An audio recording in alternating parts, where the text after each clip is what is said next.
আসসালামু আলাইকুম বন্ধুরা, আপনারা সবাই কেমন আছেন? আবারও একটি নতুন ভিডিওতে আপনাদের স্বাগতম। আমরা চলে গিয়েছিলাম ঠাকুরগাঁও জেলার সীমান্তবর্তী থানা বালিডাঙ্গিতে। চা বাগান পেরিয়ে আমরা হাইওয়ে রাস্তা দিয়ে যাচ্ছি। যাওয়ার পথেই দেখতে পেলাম বাজার থেকে ফিরে যাচ্ছে গ্রামের মহিলারা, দুধ বিক্রি করে তারা বাসায় ফিরতেছে। এই সড়কটি দেখতে পাচ্ছেন, এটি হচ্ছে বালিয়াডাঙ্গি থেকে আটোয়ারি যাওয়ার রাস্তা। আটোয়ারি হচ্ছে পঞ্চগড় জেলার একটি থানা এবং এই রাস্তা দিয়েই দুইয়া থানাও যাওয়া যায়। দুপাশের গাছগুলো আপনাকে মনে হয় স্বাগত জানাচ্ছে। আমাদেরকে সাইড কেটে একটি মোটরসাইকেল সামনে চলে গেল। আমরা একটি দেখতে পাচ্ছি একটি মেয়ে, সে তার প্রাইভেট শেষ করে বাসায় ফিরতেছে। সামনে একটি ট্রলিতে ধান লোড হচ্ছে বিক্রির জন্য। দুপাশের মনোরম দৃশ্য অনেক বিমোহিত করে এবং সুন্দর লাগে। খুব নিরিবিলি এই রাস্তাটি। বড় ধরনের গাড়ি ঘোড়া না চললেও চলে মোটরসাইকেল, ইজি বাইক, ভ্যান, এগুলো বেশি চলে। আমাদের মোটরসাইকেল নিয়ে আমরা সামনের দিকে হু হু করে এগিয়ে যাচ্ছি। ভ্যান থেকে বাসায় ফিরতেছে মানুষজন তাদের বাজার সদাই করে। তারা গিয়েছিল লাহিড়িহাটে বাজার করার জন্য। ঠাকুরগাঁও জেলার একটি সবচেয়ে বড় বাজার হচ্ছে লাহিড়িহাট।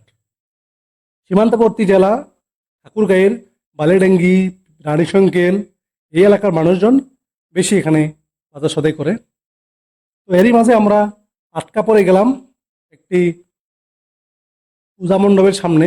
এখানে হচ্ছে হিন্দু ধর্মাবলম্বীদের পূজা আমাতি এবং সামনে দিয়ে যারা আছে তাদের কাছ থেকে কম বেশি চাঁদা নেওয়া হচ্ছে।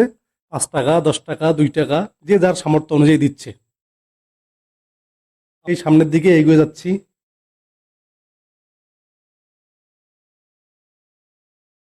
একবার যেতে দে নাই আমার ছোট্ট সোনার গায়। এই সোনার গায়ে ফিরতেছি আমরা। দুপাশের সবুজ প্রকৃতি বারবার ডাকে আমাদের, সবুজের মাঝে ফিরে যাই।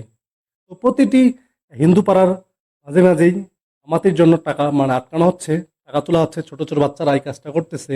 তারা খুব আনন্দের সহিত এই কাজটা করে। এদের ধর্ম মতে এই কাজটি করে। তারা বর্ষার আগে আগে এই পূজাটি করে থাকে। জানি না কি জন্যই করে। তো সামনে একটা আমরা দেখতে পাইলাম বিশাল একটি ভ্যান গাড়ি। সরি, ভ্যান গাড়ি না, এটা একটা হচ্ছে পাওয়ার। এটা একটা হচ্ছে ট্রলি। ট্রলির মধ্যে অনেকগুলো খড় নিছে, মানে গরুকে খাওয়ার জন্য। সেটাই ভেদ করে আমরা পার হয়ে যাচ্ছি। তো মানুষজনও তার তার নিজ নিজ গন্তব্যে পৌঁছে যাচ্ছে। সুন্দর এই প্রকৃতির মাঝে বারবার ফিরে যেতে মন চায়। সেই অটো ভ্যানটি আমরা পার হয়ে সামনে চলে গেলাম। বিশাল খড় ভর্তি একটি গাড়ি। সামনে একটি বাজার পড়লো। দেখেন বাচ্চারা পড়াশোনা শেষ করে, স্কুলের কাজ শেষ করে বাসায় ফিরতেছে। স্বামী স্ত্রী তার বাচ্চাকে কোলে নিয়ে বাসায় ফিরতেছে। এই মনোরম দৃশ্য চোখে পড়ে গেল।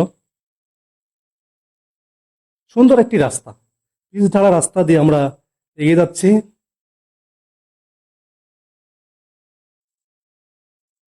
এই রাস্তাটি বেশি জনমানব শূন্য বেশি, কিন্তু বড় গাড়ি ঘোড়া তেমন চলে না।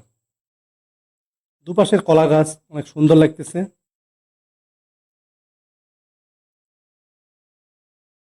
আমরা যেই এলাকাটা যাচ্ছি এটা হচ্ছে বালিয়াডাঙ্গি উপজেলার ধনতলা ইউনিয়ন। আমরা যাচ্ছি রুইয়া থানার উদ্দেশ্যে।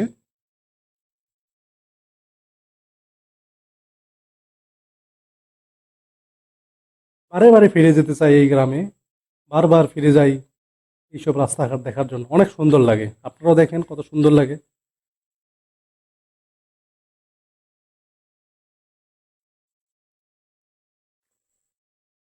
সবুজের মাঠ পেরিয়ে এগিয়ে যাচ্ছে আমরা সামনের দিকে। সবুজ প্রকৃতিকে সবাই পছন্দ করে। তাই তো আমাদের বাংলাদেশের পতাকা সবুজের বুকে লাল, সে তো উড়বেই চিরকাল। এটি একটি বিশাল স্কুল। শিক্ষা প্রতিষ্ঠান অনেক বড়।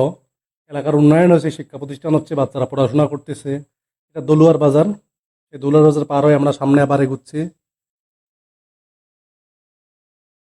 বাঁশঝাড়ের ভিতর দিয়ে রাস্তা, মনে হয় সুড়ঙ্গের ভিতরে ঢুকলাম। বাঁশঝাড়ে সুড়ঙ্গ থেকে বের হয়ে যাচ্ছি সামনের দিকে। কাঠ কাটা মিল, দেখেন এই বুড়ি বয়স্ক মহিলা ওরা একটি চালের বস্তা মাথায় নিয়ে যাচ্ছে কেমনে। এই দাদু, এখানেও একটি পূজা মণ্ডপ অবশ্য, এখানে আমাদের আটকায় নাই।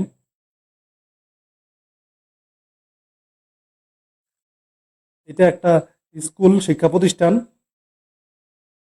এই এলাকাতে একটু মানে হিন্দু জনসম্মত বেশি, বা মহিলারা খড়ি জোড়ায় বাসায় ফিরতেছে।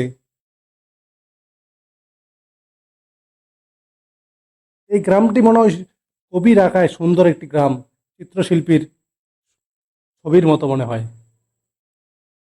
তো বন্ধুরা, ভিডিওটা কষ্ট করে আপনাদের দেখার জন্য অনেক অনেক ধন্যবাদ।